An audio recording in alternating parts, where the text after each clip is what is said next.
Ok, estamos en la clase 14. Me parece que esta es la semana 8 del curso. Ajá, entonces estamos más o menos por la mitad. De hecho, yo creo que es la mitad en cuanto a tiempo. Llevamos 14 y las otras 8 semanas me parece que son 16 clases, si no perdemos ninguna, como espero yo. Porque en esta primera mitad perdimos dos, la de la primera que no la dimos y un feriado. Entonces, ahí andamos más o menos por la mitad. Bueno, para el día de hoy tenemos la última lección que está con énfasis en la parte de graficación. Entonces, lo que les traje es, en realidad es como un repaso de algunas de las cosas que hemos visto ya y también a algunos tipos de gráficos nuevos. Entonces, vamos a empezar por ahí. Ok, como siempre entonces, en el RStudio hacemos un nuevo script para ir probando los comandos.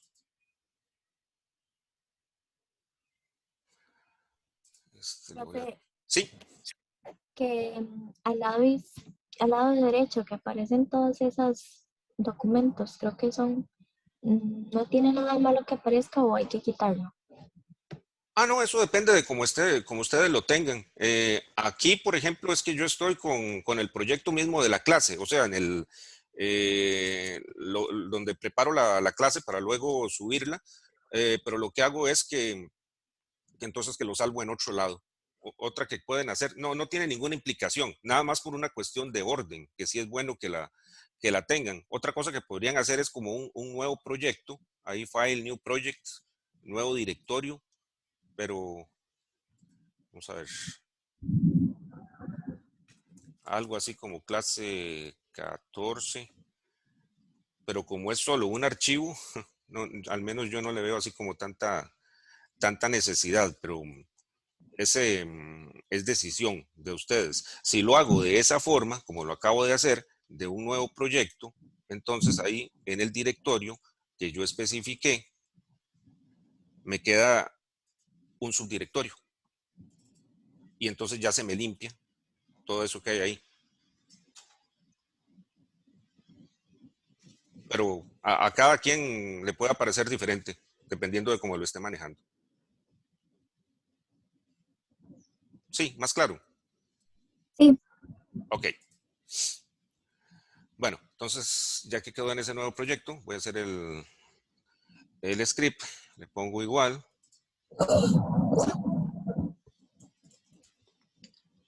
clase 14.r.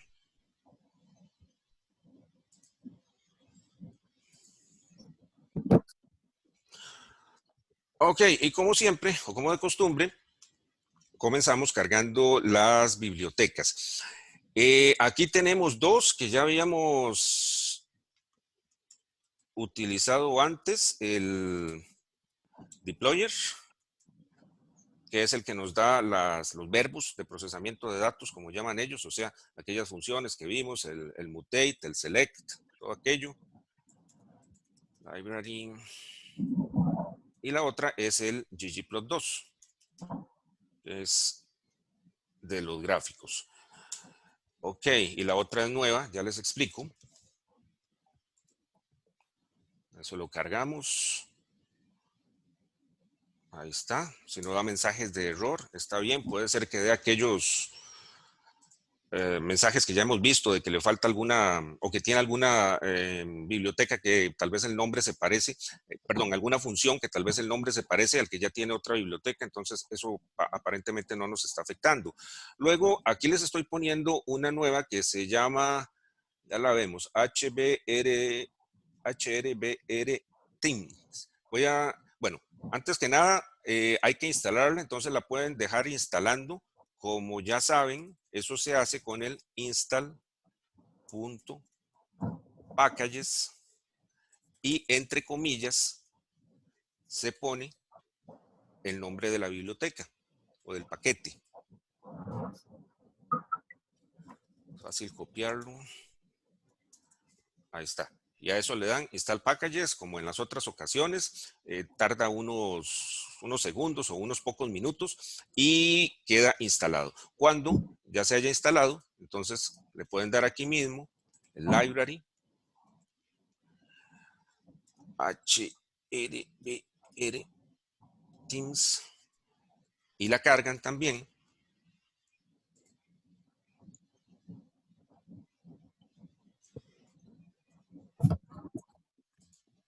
Y si no da error, entonces todo bien. Yo no corro el comando porque ya lo tenía. Ay, y borré esto.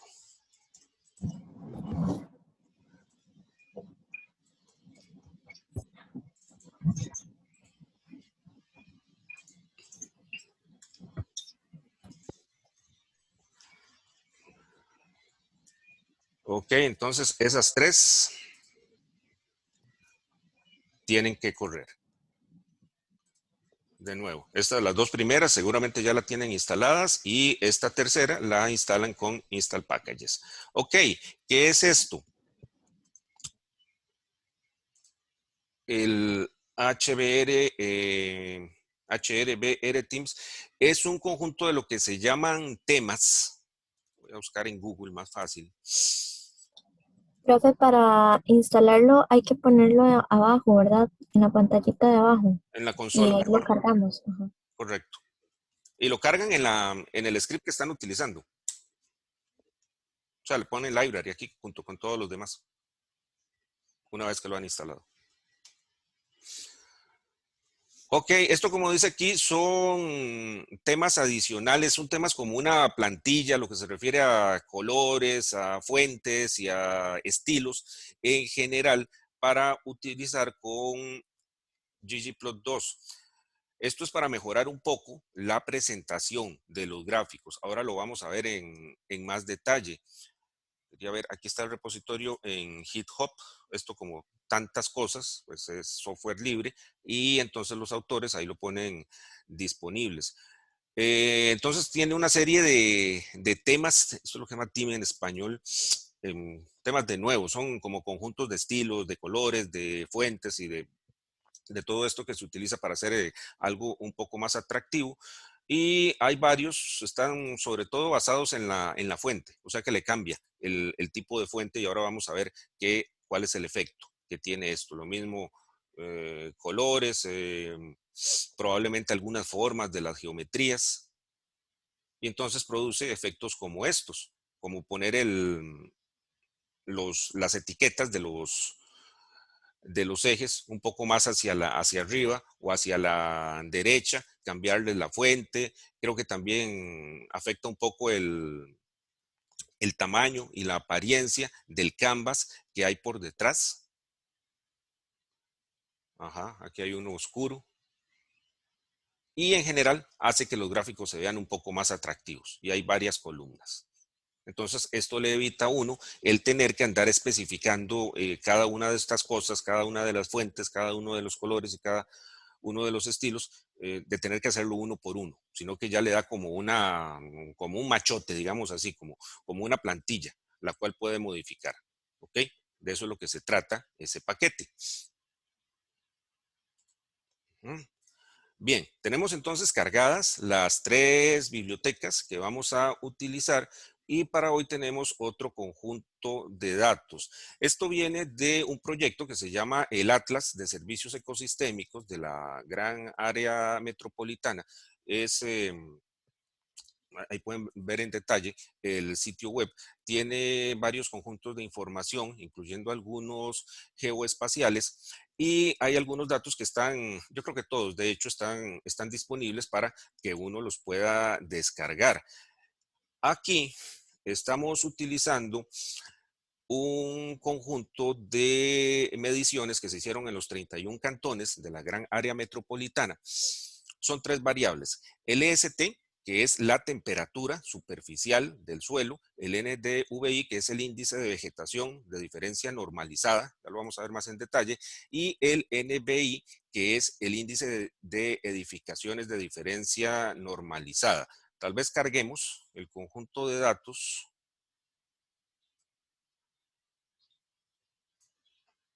qué largo que queda esto. Voy a hacer lo que hice la vez pasada. Copio esta parte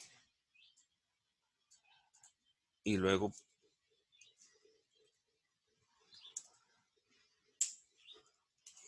la de abajo. Esto si lo quieren acceder desde GitHub. Okay. Lo que hay que cuidar para que no dé problemas es que el comando esté bien finalizado. O sea, que la hilera que corresponde a la ruta del archivo tenga las comillas de cierre y la función tenga el paréntesis de cierre también. Entonces, si ejecutamos esto, el run, aquí a la derecha entonces nos debería aparecer, donde están las variables, ese conjunto de datos, ese data frame. Voy a abrirlo y ahí está. Entonces, como les decía, está para cada uno de los 31 cantones de la GAM, cada una de las tres divisiones. El primero, el LST, esas son las siglas en inglés de temperatura superficial del suelo, si mal no recuerdo. Esto es algo que se puede medir mediante teledetección. Algunos satélites tienen esa capacidad. Y pues lo que mide es eso, cuál es la temperatura que hay en el suelo. Se tomó cierto periodo de tiempo, se calculó para cada una de las celdas y eso se agrupó por cantón. Es la temperatura, por si acaso lo ven muy alto, de hecho sí está muy alto, esto es la temperatura, no es la misma temperatura que uno ve, digamos, en el reporte del tiempo o en el pronóstico del tiempo, que es la del aire. Esta es del suelo, digamos, del asfalto, que se calienta mucho, sobre todo en las ciudades. Bueno, esto es algo con lo cual entiendo que se han hecho algunas investigaciones, porque tiene tiene varias implicaciones, incluyendo en la salud de las personas. Es uno de las tantas manifestaciones que hay del calentamiento global. Entonces vean cómo las ciudades más grandes, si lo ordenan ahí de mayor a menor, son las que tienen mayor temperatura promedio superficial, o los sitios en donde hay más, donde están más poblados, donde hay más población. Algunos como estos estaba viendo yo, como Flores, como Belén, aunque no son ciudades tan grandes, están muy urbanizados, que son otros de los datos que hay ahí. Bueno, luego tenemos el NDVI. Esta es una medida también que se obtiene muy frecuentemente de los datos de teledetección, ahí jugando con el álgebra de mapas. Entonces se puede obtener de cualquier satélite como Landsat o como Sentinel. Es cuestión de hacer una operación con algunas de las bandas, y lo que me devuelve es un número entre -1 y 1 que refleja el estado de la vegetación. Mientras más cercano esté a 1, es que significa que hay más vegetación sana, según entiendo. Entonces, en este caso, los cantones que tienen más cobertura forestal o más vegetación de algún tipo son los que tienen esos valores que están cercanos a 1. Y el NDVI es parecido al anterior, pero esta B grande es de building, o sea, de edificaciones. Entonces este es un índice de edificaciones. Lo que me muestra es también con un número entre -1 y 1 cómo está el estado de urbanización, digámoslo así, de cada cantón. De igual, es un número entre -1 y 1. Aquí, quieren, ahora se los pongo por si los quieren estudiar un poco más. Este es, por ejemplo, el mapa del índice de vegetación, ahí como aparece en el Atlas. Este es, por cierto, el tipo de cosas que me gustaría que hiciéramos aquí en el curso, que ustedes puedan construir este tipo de mapas. Esto está hecho con R. Entonces vean que, por ejemplo, tiene aquí un mapa base que yo puedo cambiar entre varias opciones. Este es el de OpenStreetMap, que es muy popular. Este es uno más sencillo. Aquí hay también uno con imágenes de satélite, de Esri. Y la capa aquí que yo puedo activar o desactivar es la del NDVI. Y aquí está la leyenda que dice qué es lo que significa cada una de las tonalidades de verde. Entonces, entre más verde, ese que está, el NDVI es más alto en esas zonas. Las que tienen así como el verde más fuerte son las que están cercanas a las zonas boscosas, como aquí cerca, tirando hacia Cartago, y lo que está en las proximidades del Braulio Carrillo. Y aquí estaba el de temperatura superficial. Entonces lo más hacia el rojo es lo que tiene temperatura superficial promedio más alta, o sea, las ciudades. Y lo que está más hacia el azul o hacia el morado es lo que está donde hay temperatura superficial en promedio más baja. Nuevamente, lo que está cerca de los bosques o de las zonas con vegetación, porque la vegetación ayuda a bajar esa temperatura superficial. Bien, volviendo entonces, Profe, yo sí, tengo una pregunta. ajá, A la hora de que usted cargó la biblioteca, es, bueno, le escribe entre library en paréntesis, no le pone comillas, ¿verdad? a ver, aquí. Em, para cargar la tercera biblioteca, que lo hizo aquí abajito. No, abajo lo que hice fue que Sí, instalarla. sí, sí lleva comillas. El install packages sí lleva comillas. Entonces es entre comillas y entre paréntesis y también entre comillas. Correcto. Y ahí le doy enter o tengo que darle run, ejecutarla. No, enter, con enter está bien. El run solo te sirve arriba en el editor de texto. Ah, bueno, está bien. Ok, entonces, bueno, vamos a ver entonces algunas visualizaciones de los datos que tenemos aquí.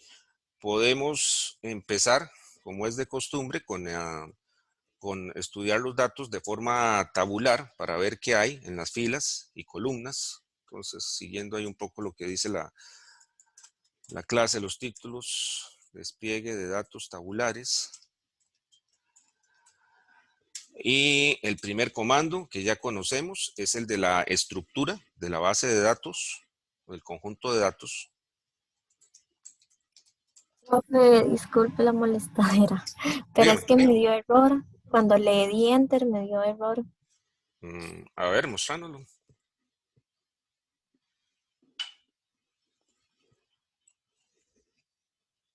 Ah, aquí ves. Debe ser que está mal escrito. Ah, no, pero ahí es install packages, no, no library. El library sí, tenés que instalarlo primero.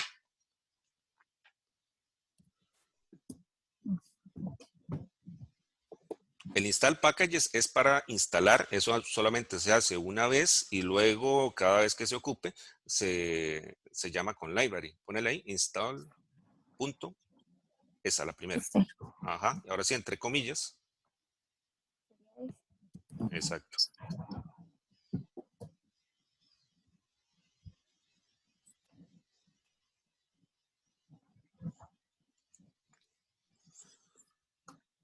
Ahí se supone que ya se está instalando. Ahí aparentemente, sí, ahí está lo todo. Ahora sí, arriba, después de library ggplot, le puedes poner library install packages. Digo, library HBR, todo aquello. Es fácil copiarlo porque es un nombre un poco raro. Sin las comillas ahí. Ujú.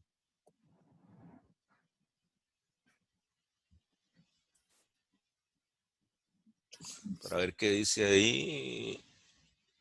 Bueno, eso es porque esto, como vieron ahí cuando lo mostré en GitHub, usa un montón de fuentes. Fuentes son los tipos de letra. Lo de los fuentes a veces es complicado porque no todos están disponibles. Aquí te está diciendo que en tu instalación de Windows, probablemente en todas, no está disponible algún tipo de fuente, pero bueno, no creo que eso nos vaya a afectar mucho. Es como una advertencia. Yo creo que ahí ya te funciona. Sí, a Ah, mí me bueno, está salió. bien. Ujú. Gracias. Con gusto. Les dio lo mismo a otros. Sí, a mí. Ok. Sí, creo que no hay problema.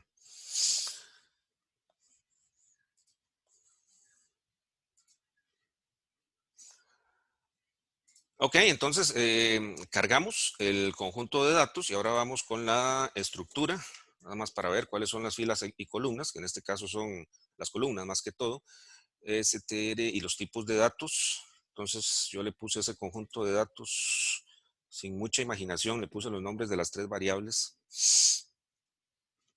lst, ndvi y ndbi. Ok, ahí nos dice entonces que tenemos una columna de Cantón que es tipo carácter, que tenemos y tres más con el promedio del LST, el NDVI y el NDBI, y que son numéricas. Una columna tipo carácter y tres columnas numéricas, perfecto. Vamos entonces para ver los primeros registros. Eso, nada más para recordar, lo podemos hacer con el, digamos, sin biblioteca base. Voy a ponerle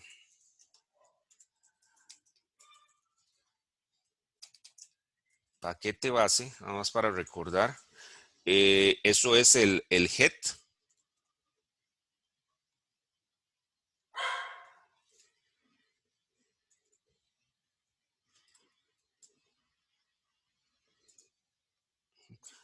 Me lo despliega de esa forma. Esta no es una función de tidyverse, entonces lo que hace es que nada más me despliega eso en la pantalla, pero no me lo devuelve como un data frame. De todas maneras, no lo ocupo de esa forma.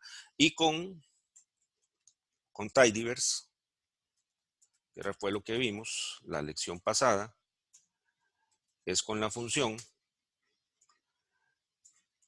slice head, a la que le paso como primer parámetro mi conjunto de datos, igual que en el caso anterior, y aquí tengo que ponerle exactamente cuántos registros quiero que me despliegue. Al otro también, al head se lo puedo especificar, pero no recuerdo cuál es el parámetro, hay que ver la documentación. Por defecto me pone 5. Aquí creo que por fuerza tengo que ponérselo, le voy a poner 10. Ok, me pone lo mismo, pero en este caso sí me lo está devolviendo como, y ese es mi perro, como un data frame que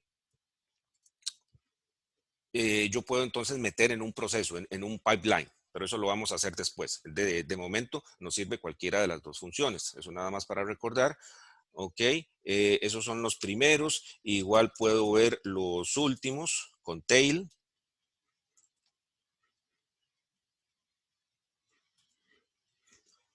Bueno, lo mismo, n igual 10.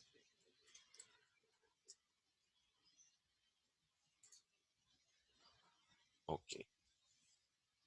Y esos son, parece que están ordenados por orden alfabético. O sea que ese es el orden que viene, digámoslo así, de fábrica de ese conjunto de datos. Sí, empiezan con A y terminan con Z. Bueno, y ahí hay otras funciones para sacar otros subconjuntos, como aquella de la que sacaba un sample. Bien, entonces, vamos a ver otra vez el tema de los histogramas para ver algunos de los que se pueden hacer tal vez un poquito más elaborados que los que hemos hecho hasta el momento. ¿Qué es un histograma? Para recordar, es una representación gráfica de la distribución de una variable numérica. Esto se usa con variables numéricas y la vemos en forma de barras que en este caso se llaman bins en inglés. Son como cajitas. No es un gráfico de barras y a veces lo confunden. El gráfico de barras se usa con variables categóricas para contar alguna medida, promedio, suma, algo, el total de elementos de algo. Esto se usa más bien con variables numéricas para ver cómo es que están distribuidos. Y la altura de cada barra representa la frecuencia de un rango de valores. Entonces, veamos el primero, uno para el LST. Habíamos visto que usando la función ggplot podemos seguir como cierto patrón. Tenemos que especificarle siempre el conjunto de datos de alguna manera con el que estamos trabajando como primer parámetro, a menos que venga de un pipeline y que entonces con el operador del pipe nos venga de un proceso anterior, pero este no es el caso. Entonces aquí va como primer argumento, luego viene la función AES, en donde en este caso le estamos diciendo cuál es la variable que vamos a graficar, cuál es la que va en el eje de las X. Aquí por defecto luego en el de Y nos pone la frecuencia. Y llamamos luego a la función que nos va a dibujar la geometría, que en este caso es el geom histogram. Casi digo Instagram. Aquí tiene ciertos parámetros que creo que no le habíamos modificado mucho, como el ancho de las barras. Ok, este es el ancho que se ve aquí, cada una de las barras, lo cual es importante para entonces, dependiendo de ese tamaño, tener una cantidad de barras suficientemente detalladas, de un tamaño apropiado, para que entonces yo me pueda dar una idea de cómo está distribuida esa variable. Ahora vamos a ver qué efecto puede tener eso. ¿Ok? Luego el color, que aquí le puedo especificar algo en notación hexadecimal, o también con RGB o el nombre del color, si está disponible, así como para los principales, los colores primarios, digamos. Y el fill, bueno, el color es el color de la línea y el fill es el color del relleno. Ahora los podemos alterar un poco. Ok, el título que ya conocemos, la etiqueta en las X, la etiqueta en las Y aquí le estoy poniendo esta función que está llamando al paquete que acabamos de instalar, el de temas. Okay, entonces vamos a probarlo ahora con eso y sin eso. Voy a llevarme todo esto. Y digamos, estos son los histogramas. Este es el de LST.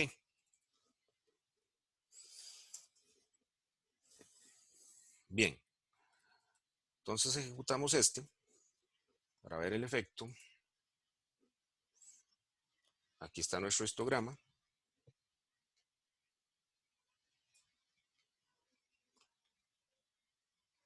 Ok, entonces esto nos da una idea de cómo está distribuida esa variable, como muchas veces es común, tiene muchos valores aquí agrupados en la parte central, o sea que como que hay muchos cantones en la gran área metropolitana que tienen temperaturas entre 35 y 37 por ahí, debe ser este rango que hay. Como que hay pocos que están en la parte más baja de este rango, por ahí de 30, y hay algunos, como ya habíamos visto también en los datos, que se van aproximando a los 45. Esos son grados centígrados. Bueno, jugando un poco con esto, ¿qué pasa, por ejemplo, si yo le cambio el tamaño del bin a 1?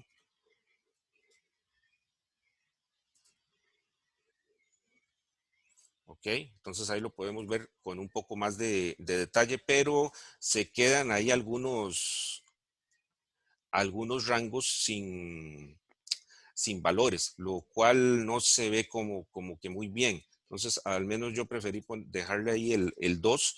Ahora vean qué pasa si le pongo el 3.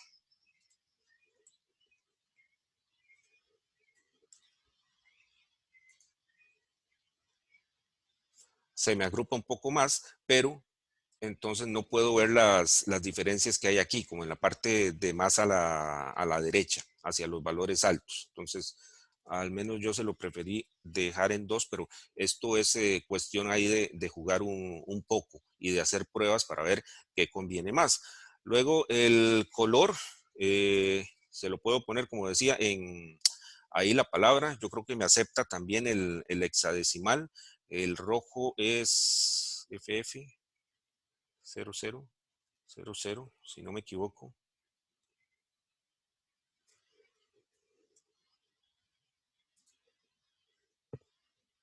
Ajá, sí, sí entendió. Y ahí mismo entonces lo puedo cambiar.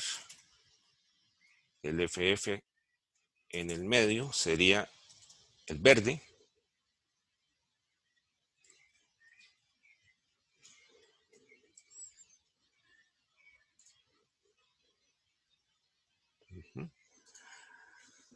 Y el FF al final sería el azul, que igual se lo puedo poner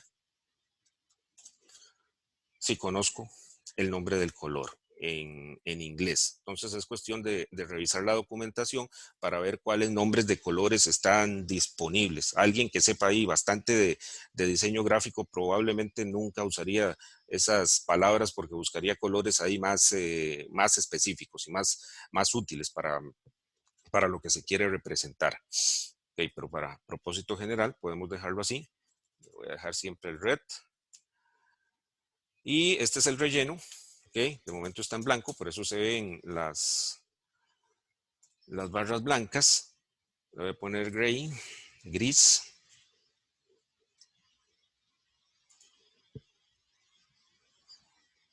Y ahí están las barras grises. Profe, ¿podría subir su pantallita un momento? Esa, Subirla. esa, ¿Subirla en sí, qué esa. sentido? ¿Así? La barra, no, para ver qué fue lo que puso antes. Ajá, ahí. Ah, sí, es lo mismo que está ahí en el sitio web. Ok, gracias. Ok. Ok, entonces como ya sabemos, podemos ir ahí jugando con los componentes del gráfico. Ah, ok, vean cómo está en este momento, así sin hacerle nada, sin llamar a los temas que hay en el paquete que acabamos de instalar. Pero si quisiéramos aplicarle alguno de esos, y como vimos hay varios, el más general es ese que hay ahí que está especificado tem ipsum.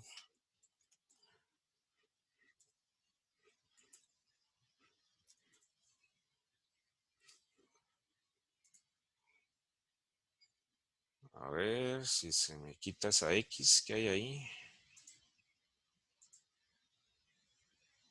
¿Qué falta aquí? Esto lo cargué. Porque si no, no va a reconocer la función. Ya se quitó. Ok, lo corro con ese tema.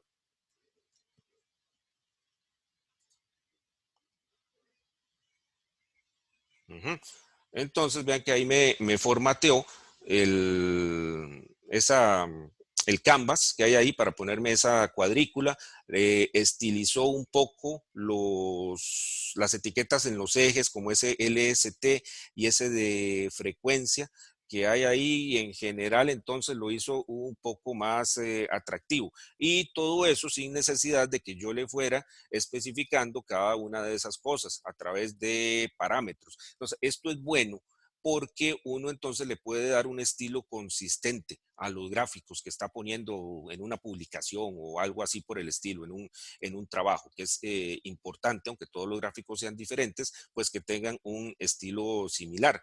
Y como habíamos visto, habían más estilos. Vamos a probar. Nada más que se me olvidó el nombre del paquete. Vamos a ver. Más fácil para mí buscarlo en Google. Ah, es este mismo. Ok, tenemos el tem ipsum, luego hay un tem ipsum GS.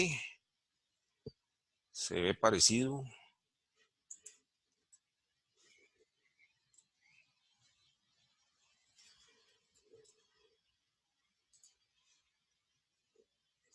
Could not find, no existe. Interesante. Voy a probar el otro.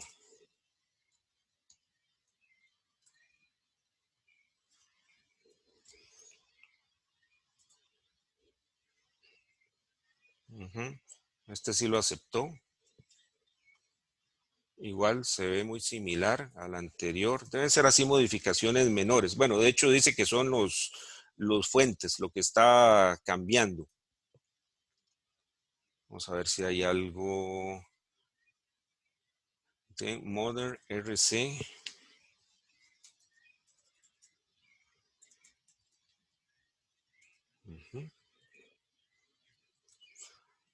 Si el RStudio completa la función, eso es buena seña de que probablemente esté instalada. Ah, vean, este lo puso en oscuro.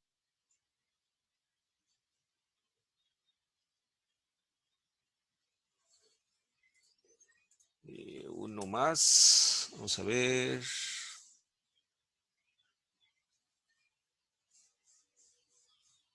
Es que no estoy seguro si son... Sí, temas, yo creo que son estos que hay ahí. Los otros como las escalas y las paletas de colores, todo eso habría que ver en dónde se usa exactamente. Voy a poner este Team FTRC.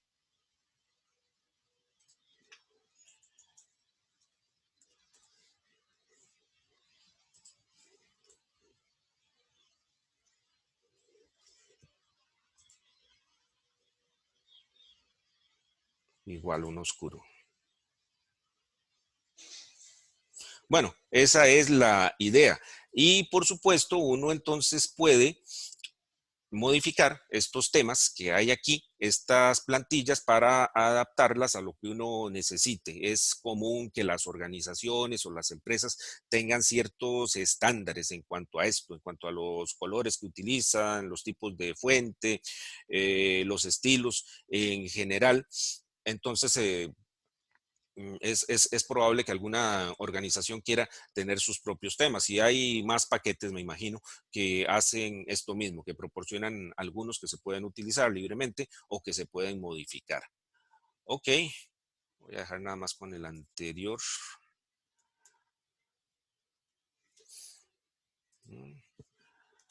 Ok, ese es el del el histograma del LST.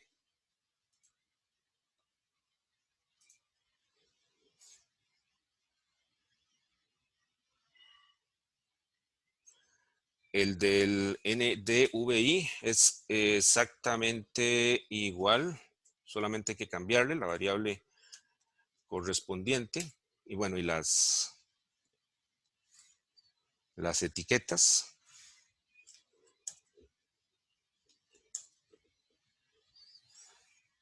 Ajá, entonces aquí sería, en lugar de LST, sería NDVI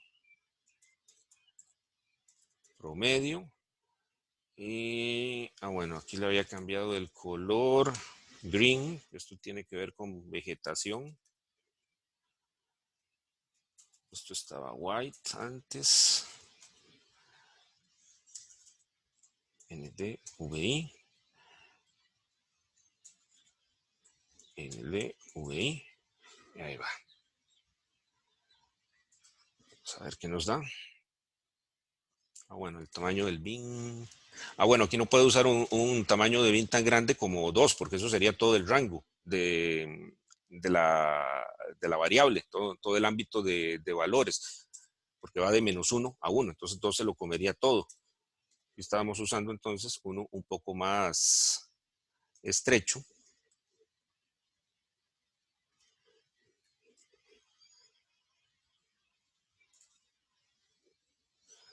Error, ok. Eso es que no le gusta ese tema. Profe, no sé si afecta, pero escribió WOW en vez de white. ¿En dónde, perdón? Tenés razón. Gracias, es eso. Sí, se afecta, claro. No lo está encontrando.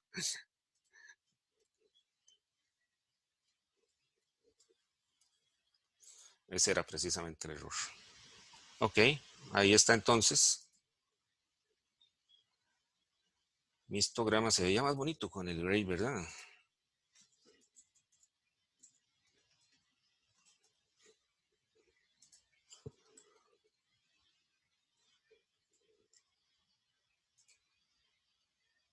Sí, a mí al menos me gusta más así.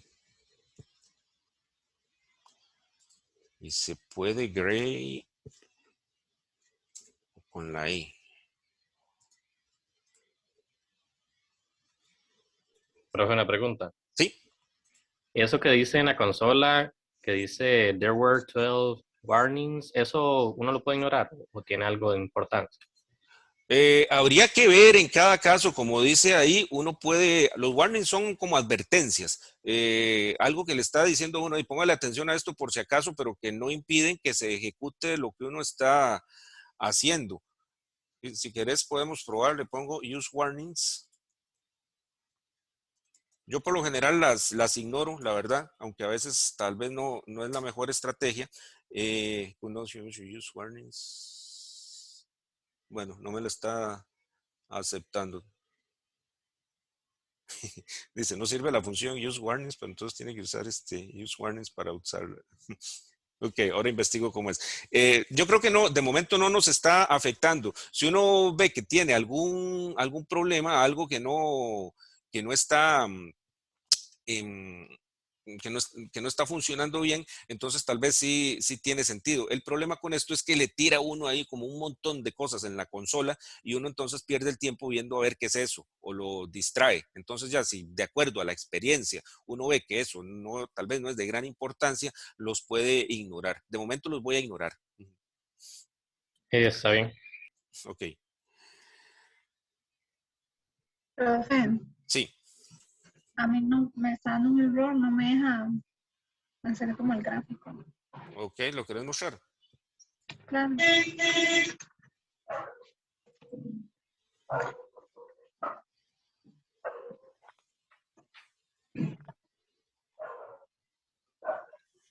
Ahí está, abajo me da ese error. Veamos.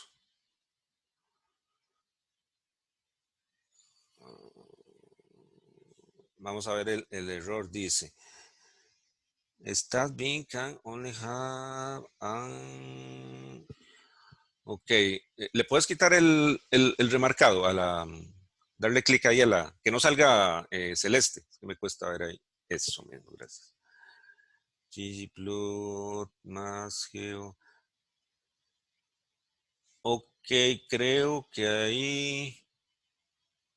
Bueno, cuando esto sucede, lo que uno puede hacer es de momento no veo el error exactamente, pero lo puede ir corriendo por partes. Entonces, si quieres te muestro aquí más fácil en la mía. Ah,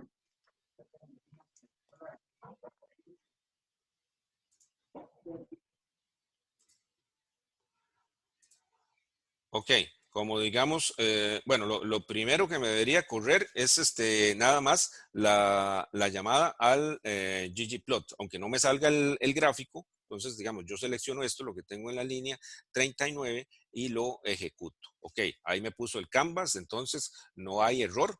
Entonces puedo seguir. Luego le añado la invocación a la función geoInstagram. Ok, no hay error. Entonces, hasta ahí voy bien, pero todavía no tengo título ni nada de eso. Entonces, luego voy probando cada una de esas. Ahí está el título. Le voy a poner las dos siguientes ahí de una sola vez. Ahí está. Y ahí lo voy corriendo uno por uno hasta que brinque en alguna parte. Si, por ejemplo, en este último yo tuviera un error ahí de digitación, hay un dedazo que se me fue alguna letra, que es probablemente lo que te está pasando.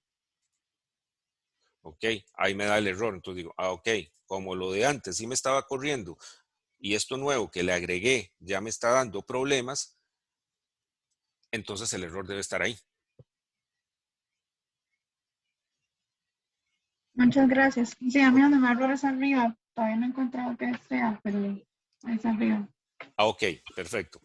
Me dio la impresión por lo que leí que era en esa función AES, que algo andaba No, mal. en la parte de abajo, donde hace el histograma. Ok, perfecto.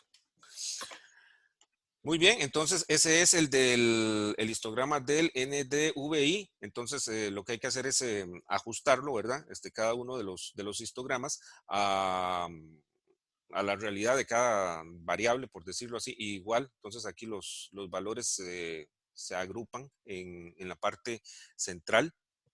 O sea, hay más cantones que tienen NDVI en este rango, ahí como entre 0.45. 0.5, 0.6, algo ahí por el estilo. Vamos a ver qué sigue.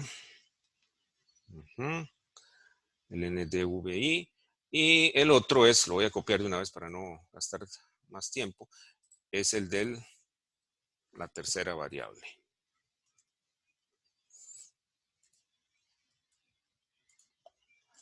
Ajá, aquí también le estoy cambiando el ancho del bin. Se lo puse en 0.05 porque ese tiene como un ámbito un poco más reducido, o sea, un rango total de valores que es más pequeño que las otras dos. Y aquí, a lo que estaba probando era si se podía así, gray o gray. Voy a poner gray. Sí, me acepta los dos. Es que uno es británico y el otro es estadounidense, entonces los ponen los dos para que nadie se enoje. Bueno, esos son entonces los histogramas. Recuerden de tener cuidado aquí el ancho de los bins. Y pues ahí tienen algunas ideas de cómo le pueden poner estilos para que el gráfico se vea agradable, lo cual se ve atractivo, lo cual no deja de ser importante por más que sea una herramienta de trabajo. Ok, un ejercicio. Estamos graficando cada una por separado. Un gráfico por cada una de esas variables. Hagamos ahora uno que tenga en uno solo el NDVI y el NDVI. Ok. Pensémoslo un poco antes y ya les doy un minuto para que lo hagan. ¿Qué habría que hacer? Digamos, aquí ya tenemos el del NDVI. ¿Qué habría que modificarle para que también me incluya el la otra variable, el NDVI?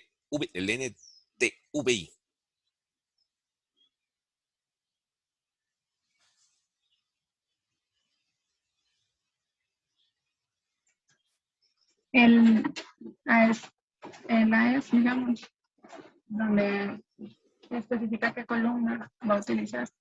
Ajá, correcto. Ajá, sí. Hay que decirle cuál. Esta ya nos sirve, ya está bien, es funcional. Habría como que agregarle, creo yo, otra de estas con la columna adicional, la variable adicional que queremos graficar. Ok, hasta ahí les digo. Les doy unos minutos para que lo hagan.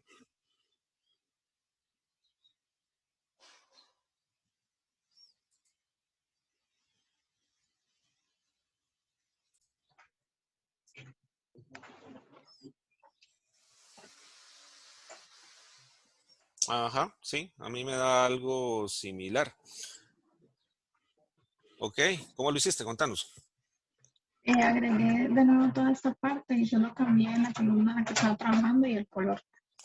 Ok, perfecto. Ahí podemos, bueno, jugar con más cosas. Y el color definitivamente es importante para poder distinguir entre uno y otro. Entonces, es llamar una vez más a Geom Histogram, ¿verdad?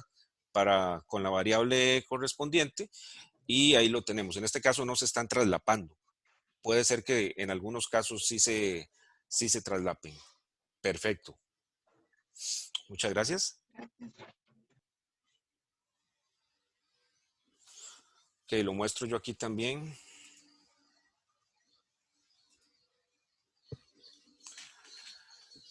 Sí, yo hice lo mismo. Aquí está los dos, Geom Instagram.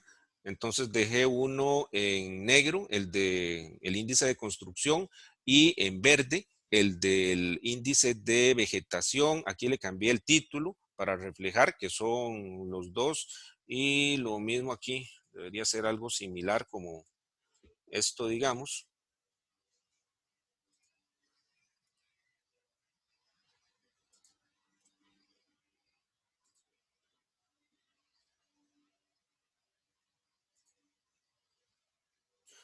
Ok, aquí me queda este hueco que no me gusta, entonces le voy a cambiar esta barra a, digamos, 0.1, era que lo tenía ahí. Aunque lo ideal sería que las dos tuvieran el mismo ancho.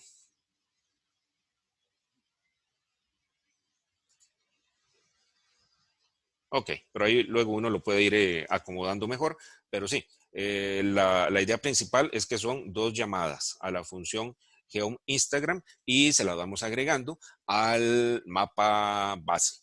Ok, ¿alguna pregunta? Al mapa, no al gráfico.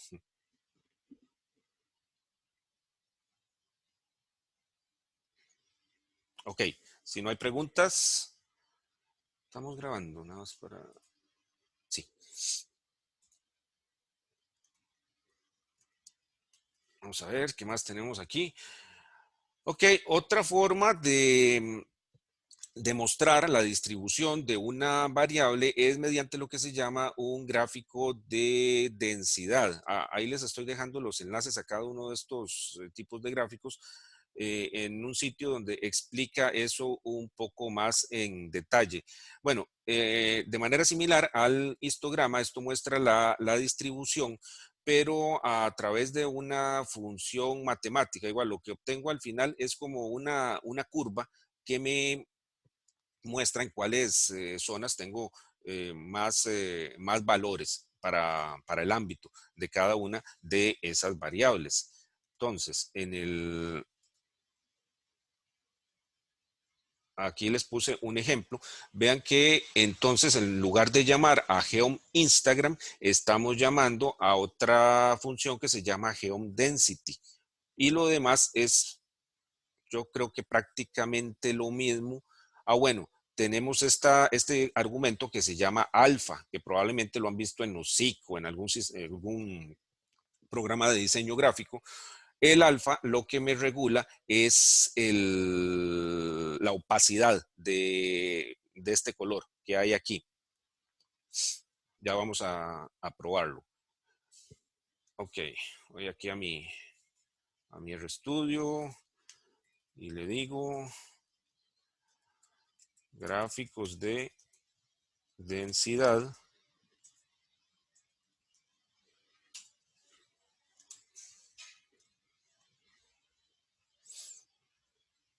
Y voy a llevarme eso.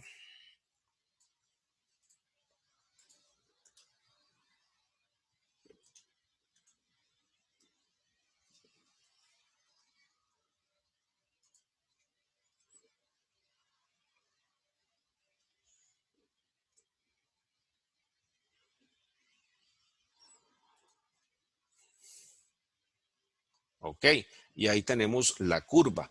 El efecto que me da el alfa, como les decía, es en esa opacidad y es un número entre 0 y 1. Entonces, si yo lo pongo muy cercano a 0,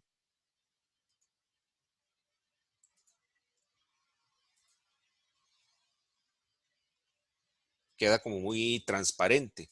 Y por el contrario, si lo pongo muy cercano a 1, pues más en 1, así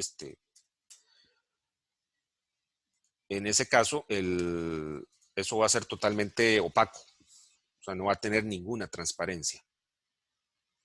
Ahí está.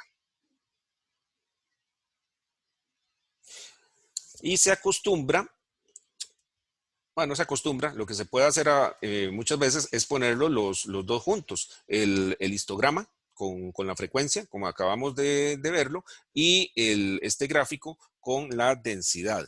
Entonces, vean el ejercicio que sigue, agregar un histograma al gráfico de densidad de NDVI. Si quieren lo hago aquí mismo, pero ustedes me dicen, hay mucho ruido por aquí. ¿Qué hay que hacer? ¿Qué tendría que hacer en este caso para que me salgan en el mismo canvas eso de la densidad, la curva de densidad y el histograma?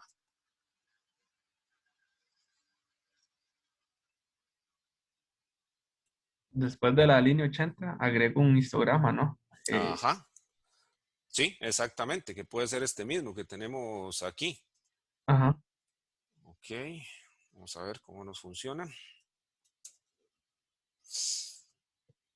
No sé, voy a ponerlo aquí no sé por qué tengo idea de que queda mejor si las barras quedan detrás. Green, alfa, ahí vamos a ver.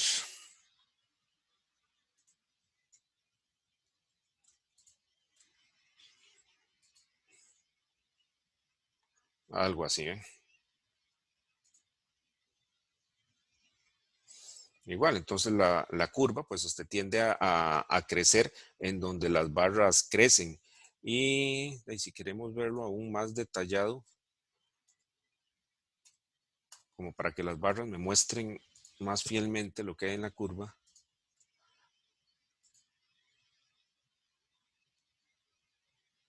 Pues ahí da un poco mejor la idea. Entonces la curva baja o sube, en donde suben o bajan las barras. Y ahí lo tengo combinado. Lo que hay detrás de eso es una función matemática de probabilidad. Creí que les había dejado aquí el enlace. Bueno, de momento no es de importancia para nosotros. Ok, esos son los de densidad. Igual nos sirven para ver la distribución de una variable numérica, para ver qué valores son frecuentes y cuáles no. Aquí les traje un tipo de gráfico de esos que yo creo que son un poco más modernos, y es una variante o una alternativa, mejor dicho, a los gráficos de barra. Como hemos visto, los gráficos de barra lo que nos sirven para cuantificar de alguna manera una variable categórica, digamos, cuántas veces ocurre cada categoría, o cuál es su promedio, cuál es su suma, valor, el mínimo, el máximo, ese tipo de cálculos. Bueno, el gráfico del Lollipop tiene esta apariencia. Lollipop yo creo que es como esos confites. Voy a ponerlo aquí.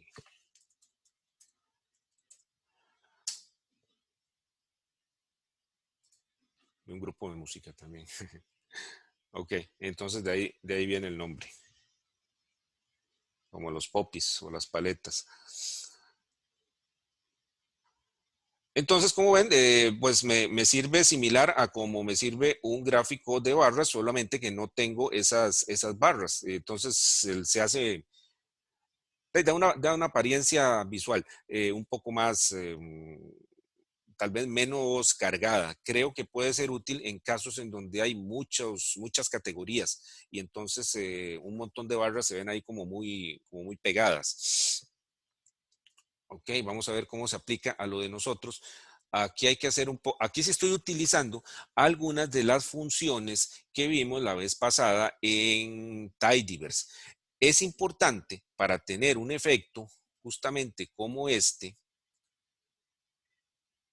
que las barras que los valores estén ordenados. En este caso, que los lollipops estén ya sea de mayor a menor o de menor a mayor. Porque si no, entonces uno no va a poder apreciar bien cómo están distribuidos esos valores. Ya habíamos, me parece, ordenado de alguna forma, por ejemplo, los casos de COVID en Centroamérica. Aquí vamos a hacer algo similar con el promedio del NDVI. Entonces, utilizo la función arrange, que como recordarán, lo que hace es ordenarme un conjunto de datos de acuerdo con algún criterio, con alguna columna. En este caso es el NDVI. Entonces, esto recibe todo el conjunto de datos, lo ordena aquí. Luego, aquí estoy transformando esa columna de Cantón en un factor. ¿Se acuerdan de los factores que habíamos visto cuando habíamos hablado de aquel conjunto de datos del Titanic? Bueno, el factor lo que hacía era que me convertía esas hileras como en una categoría para luego poder agruparlas. Ok, aquí ningún valor se repite, sin embargo, para que el gráfico me salga bien, necesito hacerlo de esa forma. De otras formas que lo hice no me funcionó. Entonces, con mutate creo o modifico esa columna de Cantón para que pase de ser una simple hilera de texto a un factor. Y que entonces el R sepa hacer ciertos cálculos con eso. Y luego ya todo eso, vean que todo lo estoy uniendo con pipes. Primero el conjunto de datos completo, luego lo ordeno, luego le cambio Profe, la columna. ¿Sí? ¿podría decir cuál es esa primera de nuevo, por favor? La primera, ¿cuál primera? Arrange. O- Arrange lo que hace es ordenar. O sea, toma el conjunto de datos y lo ordena por la columna NDVI promedio. ¿Se acuerdan que estaba ordenado por orden alfabético de los cantones? Con esto entonces se ordena de otra forma, por Ok, otra columna. gracias. Ok, y eso es importante para que el gráfico entonces nos salga ordenado. Ok, entonces ya llego al ggplot, le pongo en el AES, ¿qué es lo que va? En el eje de las X, que es el cantón, que es lo que va en el eje de las Y, que es el NDVI promedio, y luego uso una función de geometría diferente a las que hemos visto ahorita, que se llama geoSegment. Y le paso aquí algunos parámetros adicionales. Esto es lo que hace, lo que provoca el efecto de la bolita al final de la barra. Y luego le agrego aquí también un punto. Aquí le doy vuelta a las coordenadas. ¿Se acuerdan del core flip? Si no hiciera esto, entonces los cantones me aparecerían aquí en la parte de abajo. Entonces estarían muy pegados. Yo creo que queda mejor así, aunque aquí se ve horrible, pero yo creo que cuando lo hagamos ahí en nuestras, en la computadora de cada uno, entonces se va a ver un poco mejor. Ok, el tema, el título, y aquí le puse a algunos elementos de estilo en esta función que se llama tem, como por ejemplo el tamaño de la fuente, para tratar de evitar esto, que quede aquí tan pegado, solo que aquí creo que tengo que trabajarlo un poquito más. Ok, vamos a ejecutar esto, a ver qué obtenemos.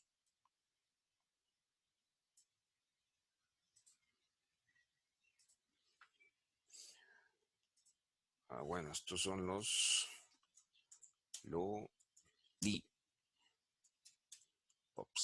No sé si habrá alguna traducción para eso.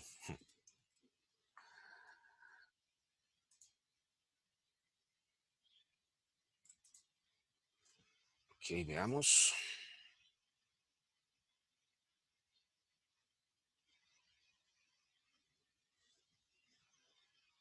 Ok, no lo desplegó. Ahí está. Ujú. Aquí se ve entonces un poquito mejor. Es cuestión de las dimensiones de donde estoy desplegando el resultado final, que esta plantilla que estoy usando para las lecciones es un poco limitada en tamaño. Esto es, entre otros motivos, para que se lea bien en celulares y en dispositivos móviles, pero pues puede requerir algunos ajustes dependiendo del tipo de salida. Ok, pero aquí entonces pueden ver cómo luce. En este caso me parece a mí que es útil el concepto, porque si fueran barras, serían ahí un montón de barritas, lo cual también da la idea, pero está bien tener algunas variantes. Bueno, y como ven por aquí, hay, hay algunos problemillas con las tildes, pero ok, de momento no nos vamos a preocupar por eso. Eso es por el juego de caracteres que estamos utilizando. Bueno, a todos les sale así, como me está saliendo a mí. Las tildes, quiero decir. A mí sí. Ok, sí, es que a veces, bueno, es que todos estamos usando Windows. Si lo corriera en Linux, yo creo que esa parte se me... A mí también. Ok, sí, supongo que es lo mismo para todos. Habría que buscar una solución, pero de momento no nos vamos a preocupar. Bueno, entonces ahí podemos ver más claramente cómo va la situación del NDVI en los diferentes cantones de la GAM. Como habíamos visto en el mapa, Paraíso es el que tiene el NDVI más alto, entonces probablemente ahí es donde hay más vegetación sana, bosques y demás. Y en donde hay menos, como es de esperarse, es en las ciudades grandes o los cantones que están más poblados: San José, Tibás, Heredia.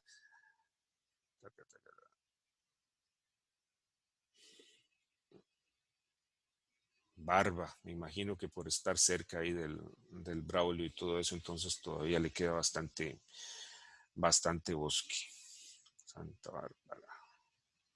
Ok, está interesante. Ok, hagamos uno igual, como ejercicio.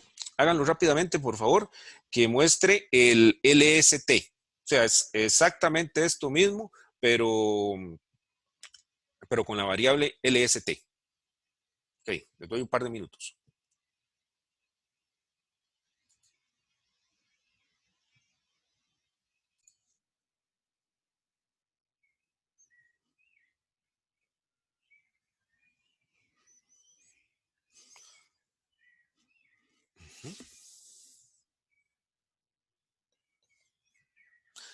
Muy bien, yo creo que era básicamente cambiar ahí donde decía NDVI por LST, ¿verdad? Y ajustar a las etiquetas, el título y el eje, el nombre ahí en el eje de las Y, ¿correcto? Sí, fue lo único que hice. Muy bien. ¿Puedes volver a poner el gráfico, por favor? Claro.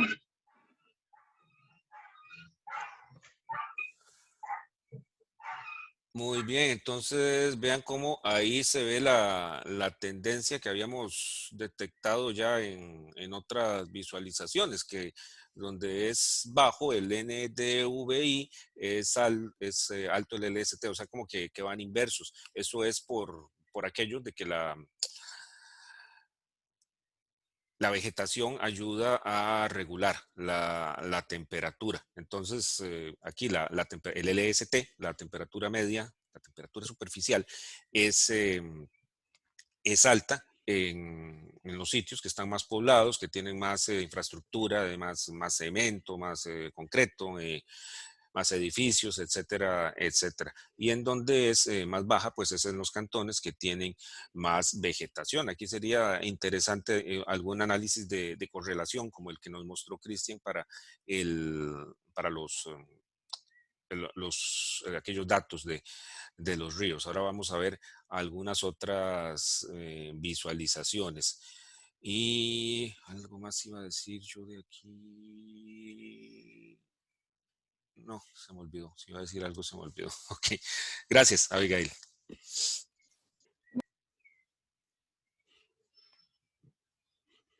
Ok, comparto de nuevo.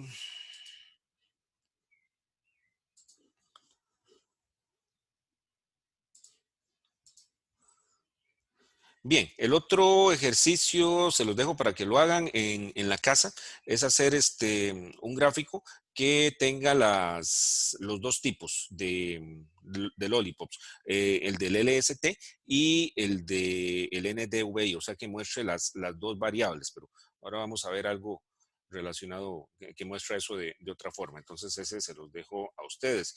Bueno, nuevamente los gráficos de dispersión que ya los hemos visto varias veces, muestran la relación entre dos variables numéricas. Y para cada punto de datos, el valor de la variable, de una de las variables es representado en el eje Y y el valor de la otra variable en el eje X. Entonces, aquí tenemos un gráfico de dispersión que muestra la relación entre el NDVI y el LST en la GAM. Entonces, como pueden ver, cuando los valores del NDVI son altos, entonces los de el LST tienden a ser bajos ahí y viceversa. Voy a ponerlo así como está.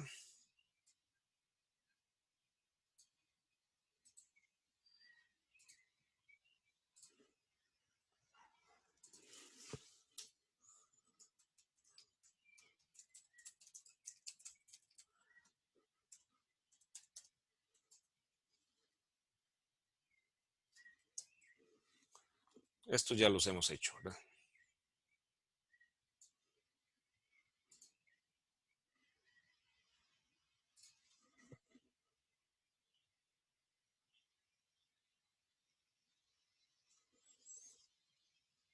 Alto y bajo, bajo y alto. Ok, no me voy a detener ahí porque esto ya lo hemos hecho varias veces. Aquí simplemente le estoy agregando el tema ese para hacerlo un poco más atractivo. Bueno, hemos visto principalmente basándonos en ggplot2, que creo que es la biblioteca gráfica más de moda, digámoslo así, que hay en R. cómo generar muchos tipos de gráficos. Hay muchísimos más, como he repetido varias veces, lo pueden ver en la documentación del paquete y también en los textos que les hemos pasado. Entonces no es la idea aquí pues ver todos los tipos de gráficos, eso nos llevaría todo el curso y mucho más, pero sí que ustedes entonces aprendan cuál es la manera en que se construye. Entonces, con estos pasos básicos, vean que ustedes pueden construir cualquier tipo de gráfico. Una vez más, se llama la función ggplot, luego a las geometrías, se le pasa con el AES, que es lo que va en las X, que es lo que va en las Y, los títulos, y hasta se puede adornar un poco con eso de los temas. Es común que esto requiera algún procesamiento previo y para eso es que entonces usamos las otras funciones de tidyverse, como en este ejemplo de los lollipops que necesitábamos que estuvieran ordenados, porque si no entonces no se va a poder ver bien lo que hay en el gráfico. Las funciones de graficación del paquete base, que también vimos algunas, son perfectamente funcionales y mucha gente alguna gente por lo menos las prefiere a estas, entonces es una cuestión de preferencia, pero es importante este nivel que ustedes tengan alguna idea de qué es lo que hace cada una. Y hay también otros paquetes de graficación. De esos, yo les he presentado algunos ejemplos del Plotly, eso es porque a mí me gusta porque es interactivo. Y entonces queda bien para páginas web. Y para ponerlo en documentos en R Markdown, como los que hemos estado trabajando. Entonces, bueno, no voy a entrar aquí como mucho en detalle de cómo se hace, pero sí lo voy a copiar aquí. Bueno, vean que tienen que cargar la biblioteca, el Plotly, que yo creo que ya la teníamos instalada. Ups.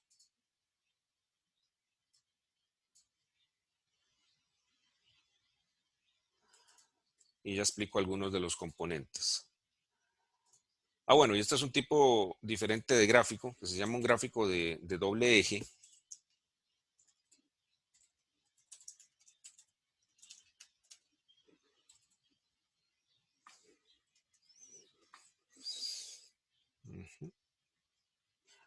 Es un modo de trabajo similar al del ggplot en el sentido como que nos da, uno construye un canvas inicial y luego le va añadiendo componentes, solo que las funciones se llaman diferente. Aquí no se llama geomLine o geomPoint. Aquí, por ejemplo, se usa que se llama addTrace, que lo que hace es que dibuja una línea y luego igual le voy pasando ahí los argumentos. Ok, y bueno, vamos a ejecutar esta parte. Recuerden el llamado al library, como está ahí en la página web.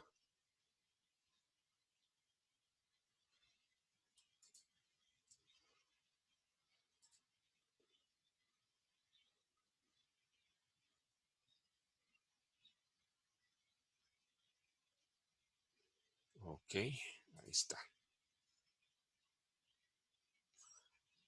Hagámoslo todo lo grande que se pueda.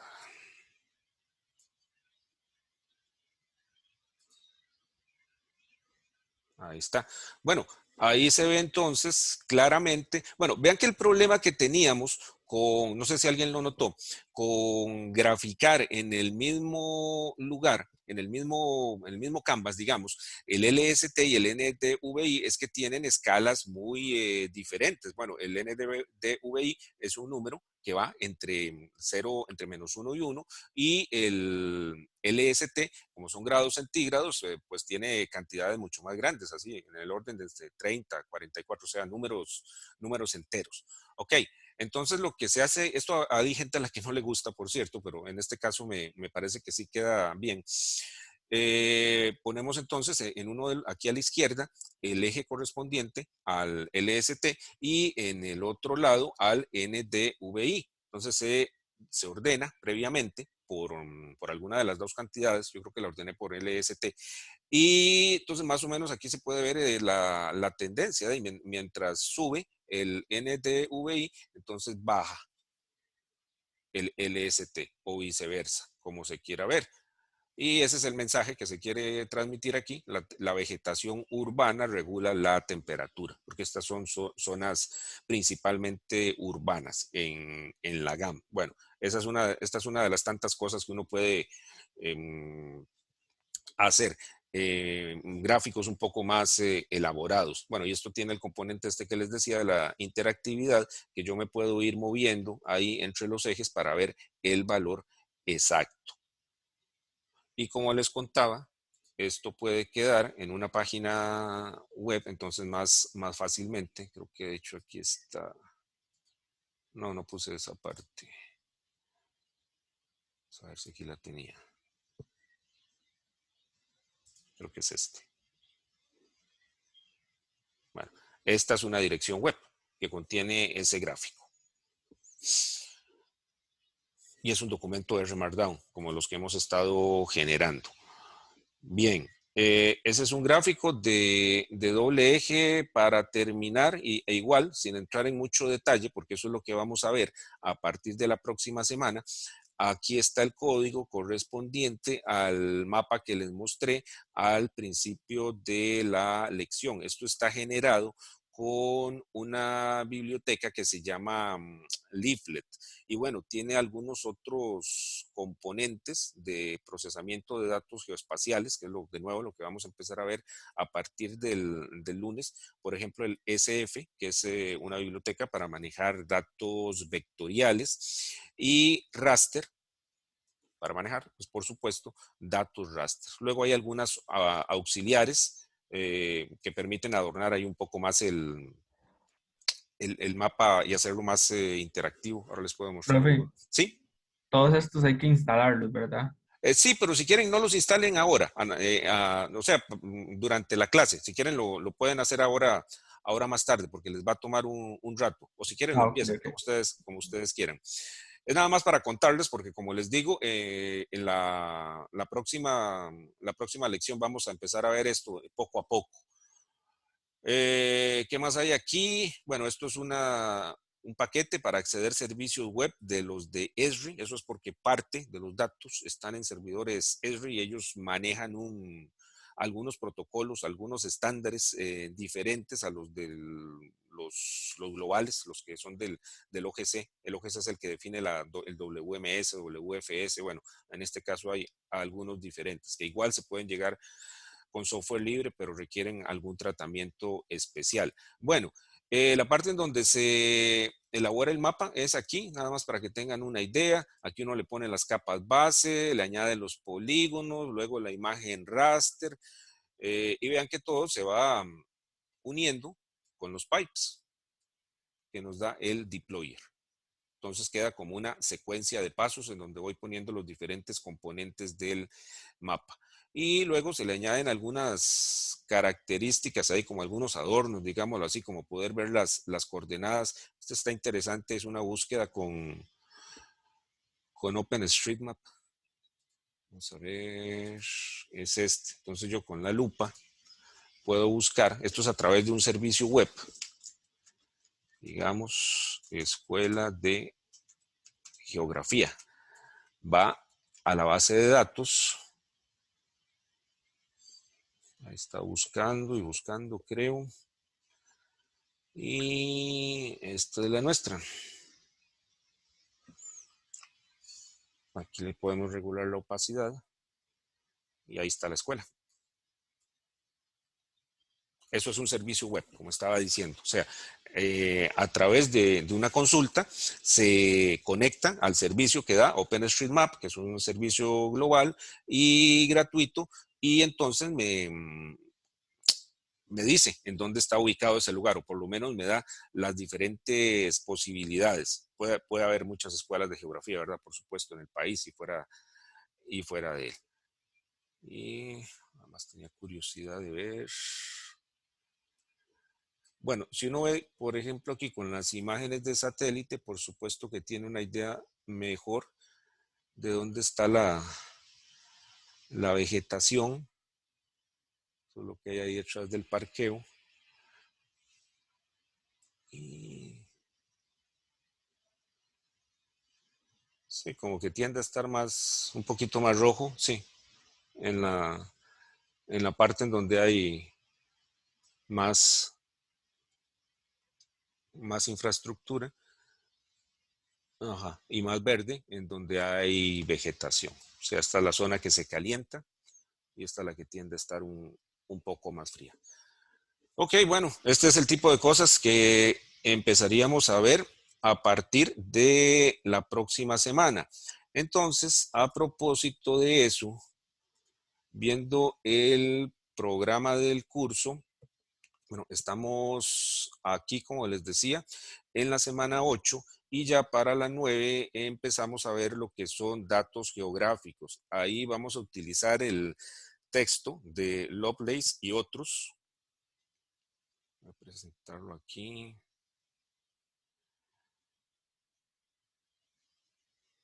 Aquí está. Ay, no le puedo hacer clic. Bueno, el libro Geocomputation with R.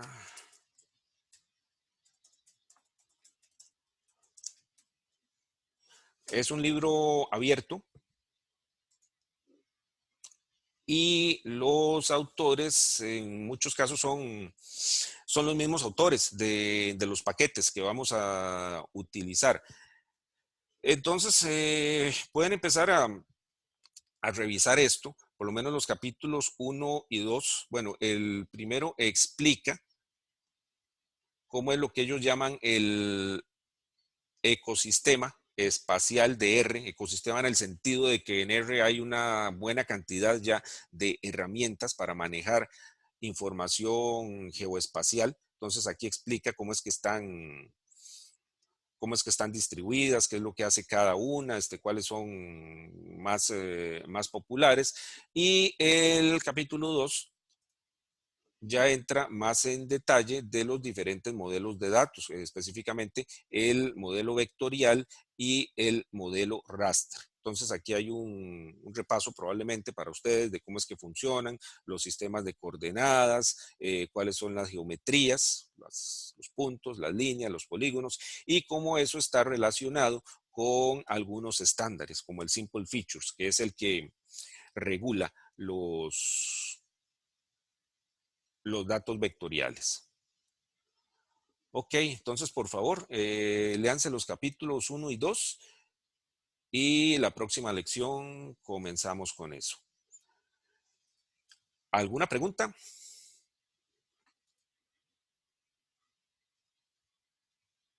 Todo esto igual lo vamos a utilizar, pero en R, ¿verdad? Sí, en R, claro. Ah, bueno, okay. Gracias. Profe, y las bibliotecas que usted dijo que habíamos que instalar, ¿se instalan igual al que la instalamos de hace un rato? Exactamente igual con install packages. Pero una pregunta. Sí. ¿Y todos esos tienen que estar instalados para la otra lección? No. Los vamos instalando poco a poco. Ah, bueno. No los vamos a ver todos de un solo tiro.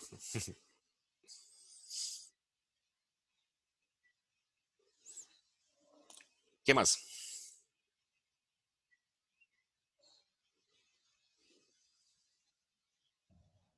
Manuel, Sí. hola, ¿todo Sí, bien? hola. Hola, Cristian. ¿Te quedas un momento? Sí, claro. Si no hay preguntas, entonces vamos cerrando por aquí. Gracias, profe.